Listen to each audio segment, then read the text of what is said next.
Bonjour, alors deuxième vidéo de la série d'introduction au calcul matriciel, et contrairement à ce que j'ai dit en fin de première vidéo, on n'attaque pas le produit matriciel, c'est-à-dire le produit entre deux matrices, lorsqu'il est possible. On ne l'attaque pas aujourd'hui parce que l'idée de ces vidéos, c'est qu'elles soient relativement courtes et qu'elles puissent permettre d'aborder chacune un thème précis. Eh bien, je suis allé un peu vite sur la première vidéo. J'aurais préféré, au lieu de vous parler tout de suite de somme de matrices, et de produits d'un réel et d'une matrice, j'aurais préféré insister sur les positions dans une matrice. J'en ai peut-être un petit peu parlé à l'oral, mais on va insister un peu là-dessus. Si je prends la matrice grand M, déjà rappelons ce qu'on avait dit sur les tailles des matrices. Grand M, c'est une matrice de taille 2, 3, 2 fois 3, donc 2 lignes, 3 colonnes. Donc on peut écrire que grand M appartient à M de 3 de R. Grand N, c'est une matrice de taille 4, 2. Elle appartient à M 4, 2 de R. Et grand P appartient à M, donc 3 lignes, 1 colonne, 3, 1 de R. On dit aussi que P est une matrice colonne. On peut aussi dire matrice colonne de taille 3, effectivement. Bon, je suis un génie, il n'y en a aucune qui est carrée, j'aurais préféré en mettre une carrée quand même. Bon alors, A, grand A égale 2, 0, moins 1, moins 2, eh bien, cette matrice appartient à M2 de R. M2 de R, voilà. Très bien. Les positions, donc les coefficients des matrices en question.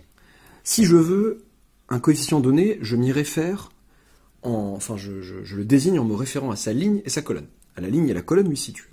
Par exemple, si je veux le coefficient en deuxième ligne, deuxième colonne de, alors non, on va faire plutôt deuxième ligne, troisième colonne de grand M, eh bien c'est celui-ci. On peut le noter de plusieurs façons. On peut dire, si je veux noter grand M comme étant l'ensemble des MIJ,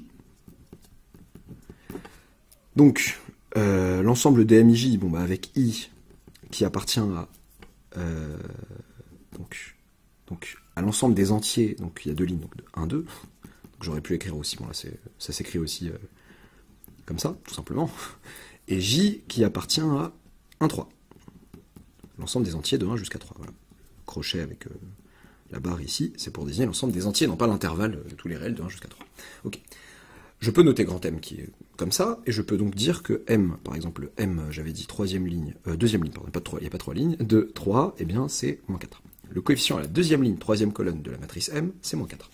On peut aussi le noter comme ça, il y a une autre notation qui est, je prends la matrice grand M, je la mets entre crochets, et j'indique ici les coefficients. Bon, personnellement, j'ai plutôt été habitué à cette notation-ci, mais celle-là a l'avantage peut-être de ne pas avoir, bon, une fois qu'on la connaît, de ne pas avoir à redéfinir à chaque fois, parce que bon, ici, si je balançais tout de suite M de 3 également 4, vous pourriez me dire, mais qu'est-ce que c'est? Est-ce qu'on est obligé de comprendre que tu as mis petit m comme étant les coefficients de la matrice grand M? Pas forcément, si on veut faire preuve de mauvaise foi, pas forcément. Voilà. Donc, voilà, par exemple, si je veux le coefficient de grand N à la deuxième ligne et à la deuxième colonne, eh bien c'est 7, c'est ce fameux 7-ci. Voilà. Maintenant, je prends une matrice carrée. Alors, est-ce que j'ai dit ce que je voulais dire sur une matrice quelconque? Oui, bon. Ouais. Si je prends une matrice carrée, comme la matrice A, ce que j'appelle la diagonale de cette matrice, c'est ça. C'est l'ensemble des coefficients qui ont le même numéro de ligne et de colonne. Je vais prendre une matrice un peu plus grande pour y voir plus clair. Grand B, c'est 3, 1, 8, 4... Bon, on peut avoir n'importe quel coefficient dans une matrice, hein. Je prends des entiers pour me simplifier la vie. 0, moins 1, 2, 2, j'avais mis des E et des pi la dernière fois, rappelez-vous. 1, 1, 4, 3, 0, 0, 1, 8. Ok.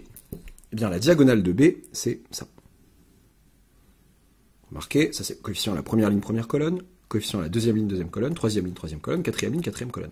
On pourrait se dire, ah, pourquoi c'est pas ça? Bah non, c'est pas ça. C'est pas ça, bah, notamment parce que bah, c'est pas le même numéro de ligne et de colonne. Ici, ça c'est quatrième ligne, première colonne, troisième ligne, deuxième colonne, deuxième ligne, première colonne, et première ligne, quatrième, qu'est-ce que je raconte? Deuxième ligne, troisième colonne, pardon, et première ligne, quatrième colonne. Voilà. Donc la diagonale, c'est ça. On se réfère parfois, enfin on se réfère, mais ça sera dans longtemps pour vous, je pense, dans un petit moment, à ceci comme étant une diagonale supérieure, ça comme étant la première diagonale supérieure, la deuxième diagonale supérieure, la troisième diagonale supérieure, diagonale inférieure, première, deuxième et troisième. On dit qu'une matrice carrée, donc lorsque M appartient à Mn de R, donc soit N appartenant à N étoile. On dit qu'une matrice, donc on va mettre N supérieur ou égal à 2, sinon ça n'a pas trop d'intérêt, M est carré j'ai pris une matrice carrée déjà, est dite diagonale, pardon, lorsque tous ces éléments en dehors de la diagonale sont nuls. Les seuls éléments éventuellement non nuls, les seuls coefficients éventuellement non nuls sont les éléments diagonaux. M est dit diagonale lorsque, quel que soit I, J entre 1 et N, entier entre 1 et N, I différent de J implique donc, que le coefficient à la IM et à la JM colonne est nul. Attention, ça n'oblige pas les coefficients de la diagonale à être non nuls. Cette matrice, j'en profite, tiens, je voulais parler de matrice particulière aussi, la matrice, on va l'appeler O3, la matrice nulle de taille 3, cette matrice est parfaitement une matrice diagonale. Oui. Tous les éléments en dehors de la diagonale sont nuls.